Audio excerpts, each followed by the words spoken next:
Hi dear, I am Mahu. स्वागत है आपका C M study point YouTube channel पर। माय डियर्स, इससे पहले मैं बायोलॉजी 10 क्लास के आपको जैव प्रक्रम लाइफ प्रोसेस से रिलेटेड में एक वीडियो अपलोड कर चुके थे, जिसमें मैं बिल्कुल आपको बता चुका हूं, जिसमें आपको पोषण जैव प्रक्रम क्या है, आपको पोषण क्या है, पोषण कितने प्रकार के होते हैं, स्वपोषी, परपोषी, सैप्रोफाइट्स, आपको निर्जीवी पोषण, प्राणी संपोषण, प्राणी संभोजी, आपको एक कोशिकीय जीव, बहुकोशिकीय जीव में पोषण क्यों अनिवार्य है, हमें पोषण क्यों करना चाहिए, हम किन स्रोत से प्राप्त करते हैं, मनुष्य जंतु को क्यों परपोषी कहते हैं, हरे पेड़ पौधे ही स्वपोषी क्यों होता है, ठीक है, मनुष्य जीव जंतु में प्रकाश संश्लेषण प्रक्रम क्यों नहीं कर पाता है। इस सारी बातों को मैं आपको पिछले चैप्टर नंबर फर्स्ट के यानी कि वीडियो नंबर फर्स्ट में बता चुका हूँ। पेड़ पौधे प्रकाश संश्लेषण कैसे कर पाता है और उसका आवश्यक कच्ची सामग्री कहाँ से प्राप्त करते हैं, ये सारी बातें हम बता चुके थे। आज मैं बोलने वाला हूँ जंतु में पोषण। जंतु में पोषण की बात मैं देखता हूँ कि जंतु एक परपोषी जीव होती है। जंतु एक परपोषी जीव होती है, ये अपना भोजन स्वयं नहीं बना पाता है। अगर पूछी जाए कि जंतु अपना भोजन क्यों नहीं बना पाता है, तो इसका जवाब होता है कि जंतुओं में क्लोरोफिल नहीं पाया जाता है, इसलिए अपना भोजन नहीं बना पाता है। जबकि सभी हरे पेड़ पौधे क्या होता है, तो सभी हरे पेड़ पौधे आपको स्वपोषी होता है, क्योंकि उसमें क्लोरोफिल पाया जाता है, प्रकाश संश्लेषण प्रक्रम उसमें होता है और अपना भोजन उसी से बना लेता है। माय डियर्स, ये मेरा कम से कम 1.5 घंटा की क्लास का ये संक्षिप्त नोट्स है, ना कि इस तरह से ही पढ़ाई होती है। क्लास में लाइव क्लास अलग होती है, लेकिन यहाँ पर मेरे पास लाइव स्ट्रीम उपलब्ध नहीं है, इसलिए मैं सिर्फ आपको क्वेश्चन आंसर ही सुना रहा हूँ। माय डियर्स, इसको आप जो भी नए स्टूडेंट्स होंगे, आप जो पहली बार देख रहे होंगे, चाहे आप किसी बड़े स्टूडेंट से, आपके छोटे भाई बहन हैं, आप उसके लिए ज़रूर चैनल को सब्सक्राइब कीजिए। बिल्कुल कोचिंग जैसे 7 साल आपको अनुभवी में शिक्षक हूँ, लेकिन यूट्यूब में बिल्कुल नया हूँ, अभी भी उसके सारे टेक्निकल सिस्टम को मैं नहीं अचीव कर पाया हूँ। तो इसलिए क्या होंगे कि आप उसे सब्सक्राइब करेंगे और फिर उसके बेल को भी बजा देंगे, क्योंकि ताकि आपके सारे नोटिफिकेशन आपके पास पहुँच सके। और क्या हो जाएंगे कि इसके कोई आपको फ़ी भी नहीं लगेंगे, सारे नोट्स आपको बिल्कुल निःशुल्क में उपलब्ध हो जाएंगे। तो चलता हूँ आज के क्वेश्चन में। देखते हैं पोषण के दृष्टिकोण से अमीबा कैसा जीव है। पोषण की दृष्टि से अमीबा कैसा जीव है, तो इसका जवाब हो जाता है पोषण की दृष्टि से अमीबा एक प्राणी संपोषी जीव है। ठीक है, पोषण की दृष्टि से अमीबा क्या है, प्राणी संपोषी जीव है। अगर बोल लीजिए कि अमीबा कहाँ पाया जाता है, तो अमीबा मृदीय जल में पाए जाते हैं। अमीबा कैसा जीव है, तो यह एक कोशिकीय जीव है, और अमीबा का आकार हमेशा एक जैसा नहीं रहता है, बल्कि अनिश्चित रहता है, अपने आकार बदलते रहता है। सवाल ये भी बोला जाता है कि एक ऐसे जीव का उदाहरण दीजिए कि जिसका आकार बदलते रहता है, तो इसका जवाब क्या होता है, अमीबा होता है। इसका क्या जीव होता है, अमीबा होता है। और अमीबा में पोषण के लिए जिस तरह से हम लोगों को मुंह होता है, चिबाने का दांत होता है, निगलने के लिए बहुत सारी चीज़ें होते हैं, अंतर्ग्रस नली होता है, मस्या होता है, छोटी आंत होता है, बड़ी आंत होता है, विभिन्न माध्यमों में भोजन पचता है, ऐसा सिस्टम उसके पास भी नहीं पाए जाते हैं। अमीबा अपना भोजन ग्रहण करने के लिए कूटपाद का निर्माण करता है। उसकी बॉडी की जिस सतह भी जिधर भी पाए, अनिश्चित आकार का, ये ही अमीबा कहलाता है। उसको जिधर आपको क्या पाएंगे, जिधर अपना भोजन पाएंगे, उधर ही वो अपने कूटपाद को बढ़ाकर, इस तरह से संघ को बढ़ाकर वो अपने उसको भोजन प्राप्त कर लेते हैं। ठीक है, और क्या कर लेते हैं कि वो कूटपाद का निर्माण करता है, और उसी से अपने भोजन वो ग्रहण कर लेता है। ठीक है, पकड़ लेता है, उसको दबाता है, उसमें रस निकलती है, उसके रसों का अवशोषण कर लेता है, इस प्रकार वो बच्ची इसको छोड़ देता है और उसका भोजन हो जाता है। ठीक है, तो अमीबा अपने भोजन ग्रहण करने के लिए क्या करता है, कूटपद की मदद से भोजन ग्रहण करता है। जबकि अमीबा में पोषण प्रक्रिया के लिए कोई अमीबा में पोषण किन प्रक्रिया द्वारा पूर्ण होता है, तो अमीबा पोषण अंतर्ग्रहण, पाचन तथा बहिष्करण क्रिया से पूरा कर पाता है। नंबर नेक्स्ट की चलते हैं। देखिए उसका और स्टाइल है कि अमीबा में भोजन अंतर्ग्रहण करने के लिए राजधानी का निर्माण करता है। नंबर नेक्स्ट देखता हूँ, अमीबा में पचा हुआ भोजन उसके राजधानी से निकाल कर कहाँ जाता है, तो भोजन राजधानी से रहने के बाद उसकी कोशिका द्रव में पहुँचता है और वहीं पर उसकी भोजन अवशोषित हो जाता है। अगला सवाल देखते हैं, पैरामीशियम कैसा जीव है। जिस प्रकार अमीबा एक कोशिकीय जीव है, उसी प्रकार पैरामीशियम भी एक कोशिकीय जीव है, लेकिन क्या हो जाता है, अमीबा का आकार बदलते रहता है, इसका आकार नहीं बदलता है। अमीबा की इस बॉडी में कुछ नहीं पाया जाता, अंदर के अंदर पाया जाता है, लेकिन चप्पल के आकार की एक कोशिकीय जीव पैरामेशियम की बॉडी में सिलिया पाई जाती है और यह एक प्राणी संभोजी जीव है जो मृदीय जल में पाए जाते हैं। यह प्रोटोजोआ के अंतर्गत आता है। प्रेमिशियम के आकार निश्चित होती है। नंबर नेक्स्ट क्यों चलते हैं, उसके शरीर में सिलिया से ढका होता है, दैट मीन्स बाल होता है। प्रेमिशियम में भोजन का अंतर्ग्रहण शरीर के किस भाग से करता है, तो ये कोशिका मुख या साइटोस्टम से प्रेमिशियम अपना भोजन अंतर्ग्रहण करता है। चलता हूँ आहार नल के संबंध में।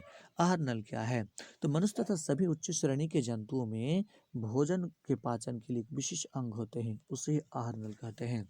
जैसे हमारे मुख से चालू हो जाता है, मुंह से हम भोजन लेते हैं, दांतों से चिबाते हैं, मुंह से धीरे धीरे अंदर निकालते हैं और क्या करते हैं, वो ग्रस नली से होते हुए आमाशय में जाता है।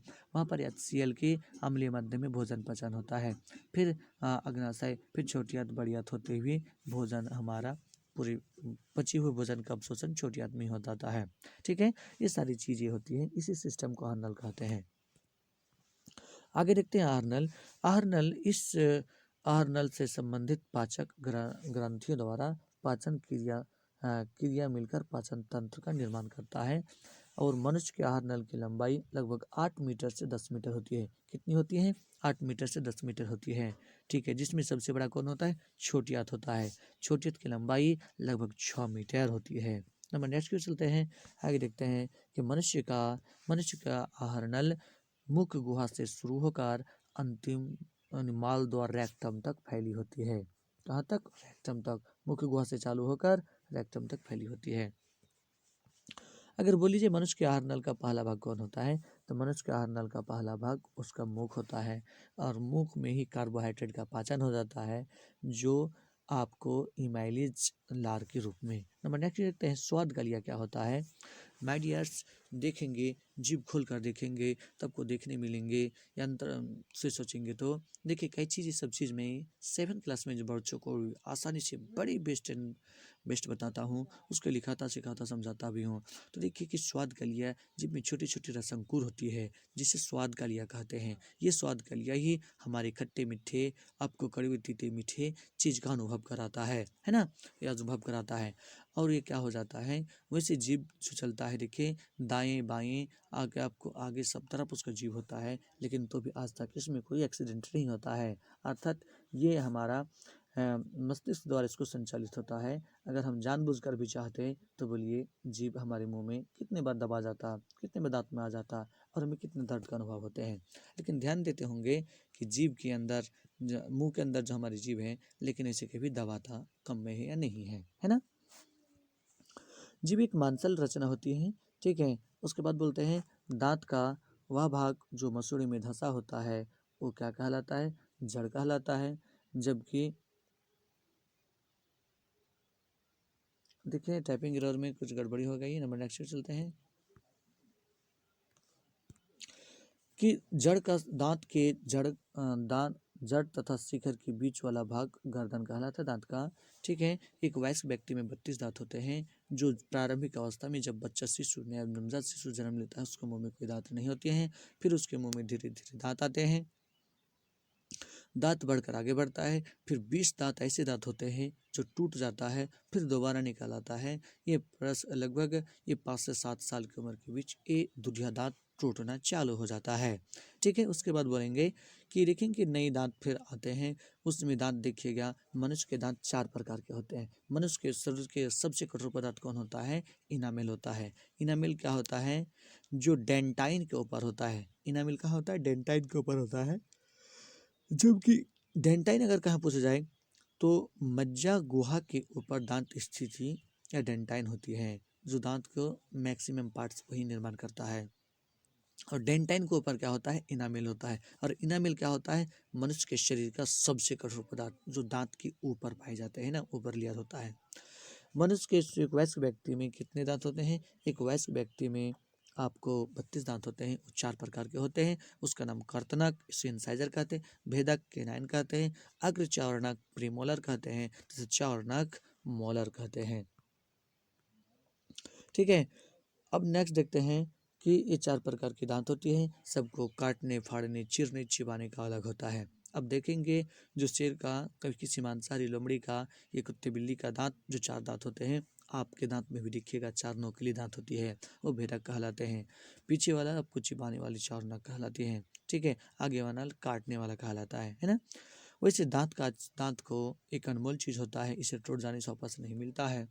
अब दांत को सुरक्षा करनी चाहिए। दांत को सुरक्षा करने के लिए आपको खाना खाने को अच्छी तरह से कुल्ला करनी चाहिए। रात में सोने से पहले आपको ब्रश करनी चाहिए। आपको नमकीन दांत के आपको अम्लीयता को बढ़ाने से बचाना चाहिए। फिर दांत में अम्लीयता बढ़ने से क्या हो जाता है, दांत क्षरण होता है, और दांत क्षरण होने से उसमें छिद्र आ जाती है। जबकि क्या हो जाता है कि आपको मीठा खाने से मुंह की शर्करा उपस्थित वो धीरे धीरे सड़कर अम्ल बन जाता है।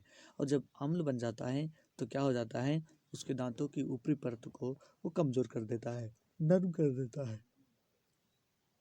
देता है। तब क्या हो जाता है, तो धीरे धीरे दांत में छिद्र आ जाती है। दांत में छिद्र आ जाने को दांत का अस्थिक्षय कहलाता है।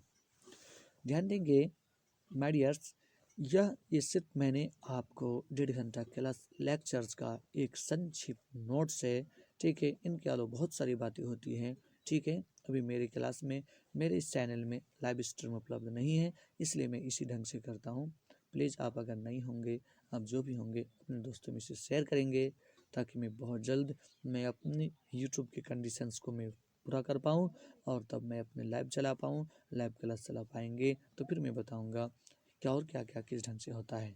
तो चलते हैं, बिल्कुल नोट्स फ्री में उपलब्ध हैं। जो मेरी CMI study point Telegram channel को ज्वाइन करना होगा आपको, और फिर उसको मैं आपको प्रत्येक क्लास का नोट्स उपलब्ध करा देंगे। वैसे मैथ का भी क्लास उपलब्ध चालू हो चुका है, मैथ का भी क्लास देख लीजिएगा, ऐसे ट्रिग्नोमेट्रिक चल ही रहा है, ठीक है। ठीक है, फिर अगले वीडियो में मिलते हैं। आप इसे अच्छा से याद कर लीजिएगा, फिर इससे पहले वीडियो से भी देख लीजिएगा, दोस्तों में शेयर भी कर दीजिएगा, और अगला वीडियो का इंतजार भी कीजिएगा। मैं और हालांकि अभी फिजिक्स केमिस्ट्री के में टेक्निकल इशू, मतलब कि उसको टाइपिंग में थोड़ा प्रॉब्लम होता है। आपको पता है कि आपको केमिस्ट्री में सूत्र सब होता है, रिएक्शन सब होता है, और फिजिक्स में पावर वगैरह होता है, फोटो वगैरह होता है। वो सब चीज़ मेरे पास टेक्नीशियन के अभाव, मेरे पास सारे सिस्टम तो है लेकिन टेक्नीशियन का अभाव है। टेक्नीशियन के अभाव में मैं सारी चीज़ नहीं कर पाता हूँ। मैं बहुत जल्दी सारे सिस्टम आपको उपलब्ध करा दूंगा। तो ठीक है, इसे ज़रूर याद कीजिएगा, और फिर अगले दिन तक मैं आपको इंतज़ार करूँगा। कैसे लगा ज़रूर कमेंट्स भी कीजिएगा, इसे किस तरह से चाहिए आप वो भी बोलिएगा, ठीक है। फिर मिलते हैं नेक्स्ट वीडियो में। थैंक यू, जय हिंद।